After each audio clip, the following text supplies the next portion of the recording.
What if I told you that the most powerful thing you could do for your body has nothing to do with any supplement, any workout program, or any diet trend flooding your social media feed right now? What if the answer was simply nothing? No food, no malts, just you, water, and 7 days of silence from your stomach. It sounds like something between a spiritual retreat and a medical experiment. And honestly, it is both. Because what happens inside the human body when you stop feeding it for a full week is so extraordinary, so deeply woven into our evolutionary code, that most people never get to experience it. Not because it is too hard, but because nobody ever told them what was actually happening beneath the surface. Today, that changes. Let's start at the very beginning, in those first quiet hours after your last meal. Your body does not panic immediately. It is patient, methodical, almost intelligent in the way it responds. The glucose that was circulating in your bloodstream from your last meal begins to deplete, and your liver, that tireless biochemical factory working around the clock, starts releasing glycogen-stored sugar it has been holding in reserve exactly for moments like this. Think of it as your body's emergency generator kicking on the moment the main power goes out. Smooth, seamless, completely automatic. But here is where most people misunderstand fasting. They assume the body falls apart the moment food stops coming in. The truth is the opposite. Your body was built for this.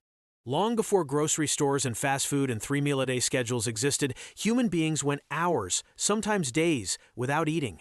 Your body did not evolve to need constant fuel. It evolved to survive without it. And those survival mechanisms are still inside you, sleeping, waiting to be activated. Within the first 6 hours, insulin, the hormone responsible for shuttling glucose into your cells, begins to fall. And when insulin drops, something remarkable is unlocked. Your fat cells, which have been sitting there in storage for months, sometimes years, suddenly receive a signal, a biological green light. They begin releasing fatty acids into the bloodstream. Your body is officially switching fuel sources. It is no longer running on what you ate. It is starting to run on what you stored. And if you have ever wanted to actually burn body fat, not just lose water weight, not just see a lower number on a scale, but genuinely oxidize stored fat, this is where that process begins. By the time you reach the 24-hour mark, the transformation has already started going deeper than most people realize. Hunger will hit you in waves, sharp, demanding, almost personal, as if your body is insulted that you have not fed it yet. You might feel lightheaded. You might feel irritable. Some people experience a strange, floaty kind of energy, not quite a high, but a buzzing alertness that feels unfamiliar. That is not your imagination. That is your nervous system releasing norepinephrine, a neurotransmitter tied to focus, alertness, and mental sharpness. Your brain, sensing that food is unavailable, is not shutting down. It is sharpening itself. It is preparing you to go find food the same way it prepared your ancestors thousands of years ago on the open savanna. The same chemistry, the same ancient code, still running inside you. But here is the emotional reality of day one that nobody talks about. Your relationship with hunger completely changes. For most of us, hunger is an emergency. The moment we feel it, we respond to snack, a coffee, a meal. We've been conditioned to treat the feeling of an empty stomach as something to fix immediately. Fasting teaches you, sometimes forcefully, that hunger is not an emergency. It is a signal. And signals, unlike emergencies, can be observed, acknowledged, and allowed to pass. By the end of that first 24 hours, something shifts. Not just in your biology, but in your psychology. You realize you are stronger than you thought. Day 2 arrives and brings with it one of the most counterintuitive experiences a human being can have. You expect to be desperate with hunger. You expect to be crawling toward the refrigerator. Instead, a strange calm settles in. The hunger pangs quiet. A focused, almost meditative clarity begins to emerge. And the reason is one of the most fascinating biological processes in the human body, ketosis. Your liver, no longer receiving carbohydrates to process, begins converting fatty acids into molecules called ketone bodies. These ketones are then released into the bloodstream and travel to every tissue in your body that needs energy, including, crucially, your brain. What makes ketones remarkable is that they can cross the blood-brain barrier directly, feeding your neurons cleanly and efficiently without the spikes and crashes that come with glucose. This is why people in extended fasts frequently describe a mental clarity that feels almost pharmaceutical in its precision. It is not a placebo. It is your brain running on a cleaner, more stable fuel source than it has ever had access to during your normal eating life. And here is something that most people never learn about their own biology. Your brain actually prefers ketones. Under glucose metabolism, your neurons are subject to the constant fluctuations of blood sugar, the brain fog after a heavy meal, the mid-afternoon energy crash, the difficulty concentrating 2 hours after breakfast. On ketones, none of that exists. The energy is even. The mental environment is quiet. Thoughts come with unusual clarity. This is why ancient monks, scholars, and philosophers across multiple civilizations incorporated fasting into their spiritual and intellectual practice. They may not have known the biochemistry behind it, but they recognized the mental state it produced, and they protected it. Somewhere around the 48-hour mark, your body begins doing something so profound that a Japanese scientist won a Nobel Prize for discovering it. Deep inside your cells, a process called autophagy switches on. The word itself comes from Greek. It means self-eating. But do not let that disturb you, because what is actually happening is one of the most beautiful and sophisticated maintenance operations in all of biology. Your cells, under the stress of nutrient deprivation, begin identifying their own damaged components, misfolded proteins, malfunctioning organelles, cellular debris that has been accumulating over time, and they begin dismantling and recycling them. It is as if every cell in your body has opened its own internal repair shop. The junk gets broken down. The usable parts get repurposed. The waste gets cleared. Your body, in the absence of food, turns its attention inward and begins cleaning house at a molecular level that no supplement, no superfood, no detox juice on the market can come close to replicating. Yoshinori Osuma's research on autophagy revealed that this process is linked to longevity, to the prevention of neurodegenerative diseases like Alzheimer's and Parkinson's, to reduced cancer risk, and to overall cellular health. When autophagy is impaired, which it is in people who eat constantly, never giving the body a break from digestion, cellular waste accumulates. The system gets sluggish. Disease risk climbs. Fasting is one of the most powerful known triggers for turning this system back on. And at the 48-hour mark, you are in the thick of it. Day 3 is where the body makes its most dramatic physiological commitment to the fasting state. By now, the biological panic of the first day is long gone. Your system has stopped expecting food and started optimizing for its absence. Your heart rate drops slightly. Your core body temperature may lower by a fraction of a degree. Your metabolic rate recalibrates to conserve energy. But here is the thing: this does not feel like weakness. It feels like efficiency. Like a city that has turned off its decorative lights to keep the essential infrastructure running perfectly. The liver is now in full ketone production mode, outputting a steady supply of fuel that feeds the brain, the heart, and the muscles without requiring a single bite of food. Your digestive organs, the stomach, small intestine, large intestine, pancreas, are largely at rest for the first time in your adult life, and that rest is not idle. While digestion is paused, the body redirects enormous amounts of energy toward tissue repair, inflammation reduction, and immune system maintenance. Research has shown that fasting triggers the regeneration of white blood cells, the foot soldiers of your immune system. In people who underwent prolonged fasting as part of cancer treatment protocols, researchers at the University of Southern California found evidence suggesting that fasting can actually help regenerate the immune system from the inside out. When your body is not busy processing food, it uses that energy to rebuild and reinforce the systems that protect you. You are not just surviving this fast. You are being rebuilt by it, but day 3 also brings its shadows. Some people experience dizziness, particularly when standing up quickly, as blood pressure adjusts to the fasting state. Headaches can occur, often from dehydration or electrolyte imbalance rather than the fast itself. Sleep may become lighter or more fragmented, because the body's hormonal rhythms are recalibrating cortisol, melatonin, ghrelin, all of them shifting to match this new state. This is not a sign that something is wrong. This is the system adapting. But it does mean that during this stage, hydration is not optional. It is survival critical. Water, sodium, potassium, magnesium, these are the 4 pillars that hold the fasting structure together.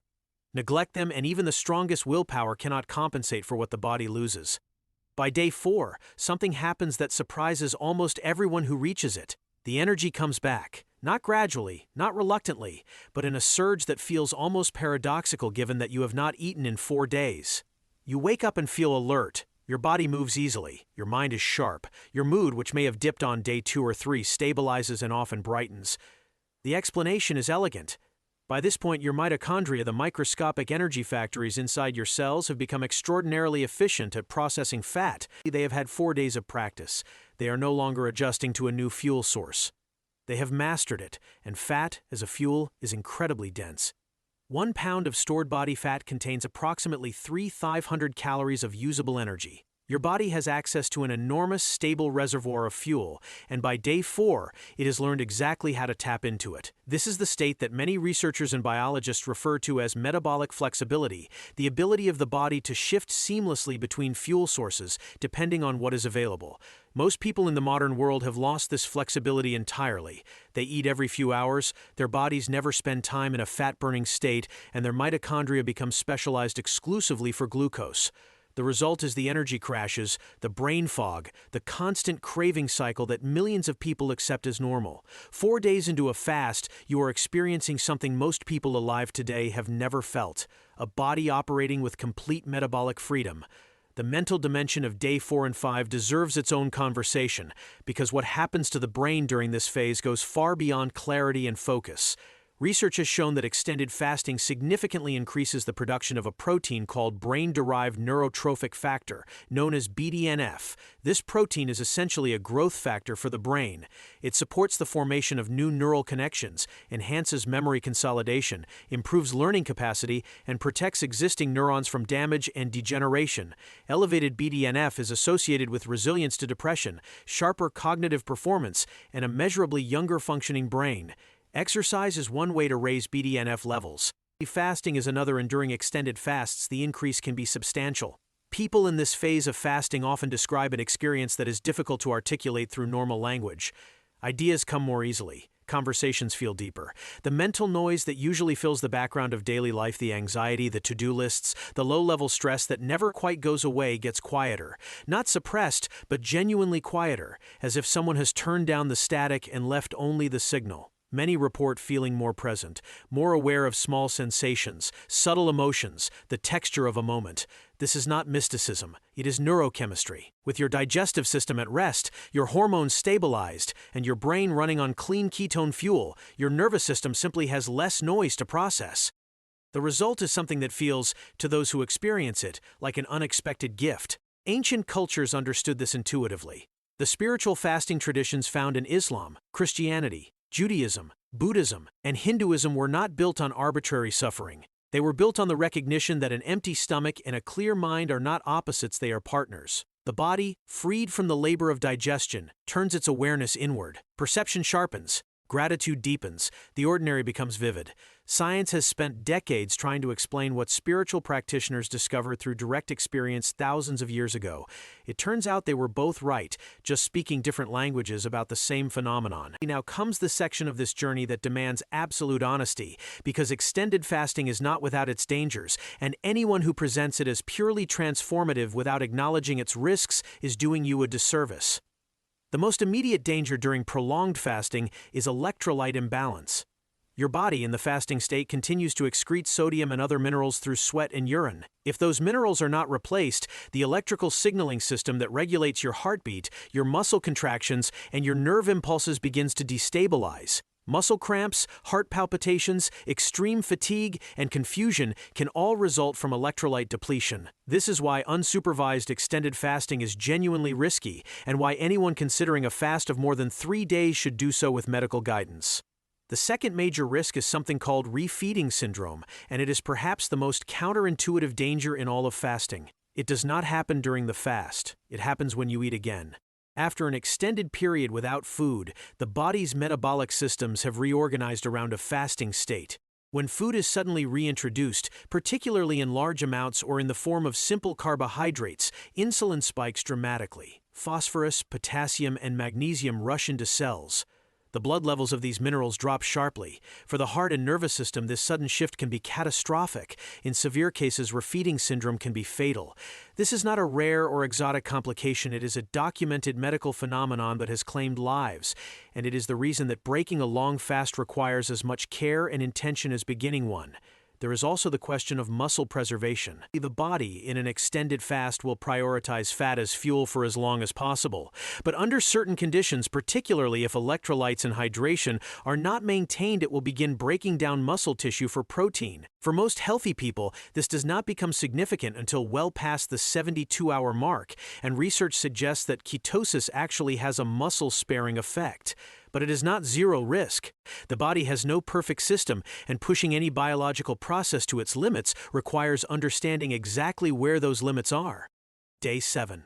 You have arrived somewhere most people will never go. By this point, your body has become something genuinely extraordinary. Fat-burning efficiency is at its absolute peak. Inflammation markers, the blood proteins that signal systemic inflammation linked to heart disease, diabetes, and cognitive decline, are measurably lower than they were 7 days ago.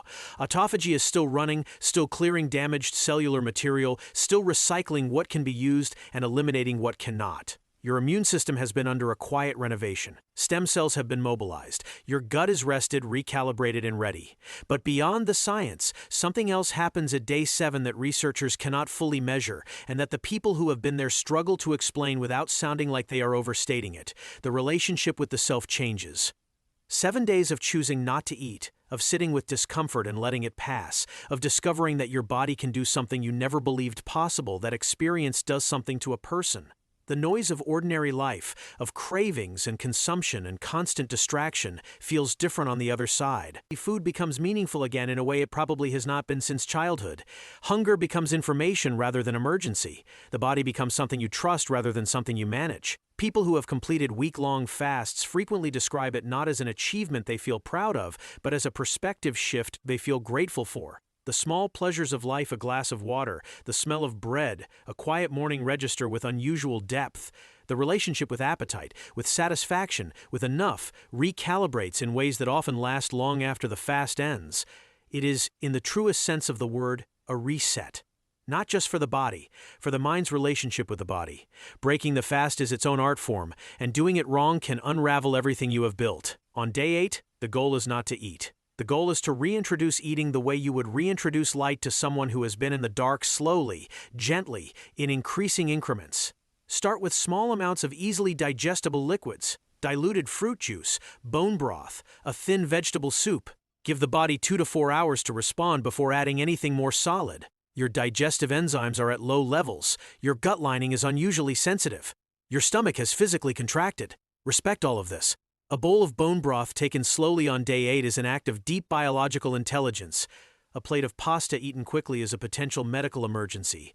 Over the following days, soft fruits, steamed vegetables, and small portions of easily digestible proteins can be gradually reintroduced. Each meal should be small. Each transition should be slow. And throughout this period, attention should be paid to how the body feels, not how hungry the mind is, not what the appetite wants, but how the body is actually responding. This is the skill that fasting teaches above all others, the ability to distinguish between what the body needs and what the conditioned mind demands. Most people have never learned to make that distinction. After a week of fasting, you will not be able to unlearn it. The science behind all of this is no longer fringe. Studies published out of institutions including Harvard Medical School, Stanford University, and the University of Southern California have demonstrated measurable effects of prolonged fasting on cellular regeneration, longevity-associated gene expression, inflammation reduction, and immune system renewal. The specific genes activated during fasting include several associated with lifespan extension, the same pathways activated by severe caloric restriction in animal studies that consistently produce longer, healthier lives. In humans, the evidence is still being gathered, but what has been gathered is compelling. Fasting is also not for everyone.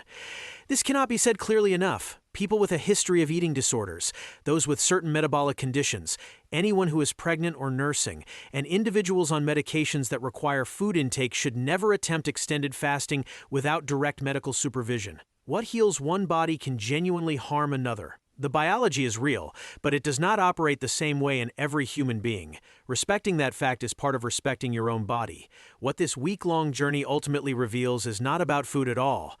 It is about the extraordinary complexity and intelligence of the human body, a system so sophisticated that it can sustain itself for 7 days without external fuel, clean its own cells, rebuild its own immune system, sharpen its own mind, and emerge on the other side more resilient than it began. We spend enormous amounts of money trying to optimize our health from the outside, the right supplements, the right workouts, the right biohacking devices. And then we discover that one of the most powerful optimization tools in existence has been coded into our DNA for 200,000 years, patiently waiting for us to stop eating long enough to let it work. 7 days without food does not break a person. For those who prepare properly, approach it with awareness, and respect both its power and its risks, a week-long fast does something far more interesting than break them. It shows them, in the most direct and undeniable way possible, exactly what they are made of. And what they are made of, it turns out, is far more remarkable than most of us ever imagined.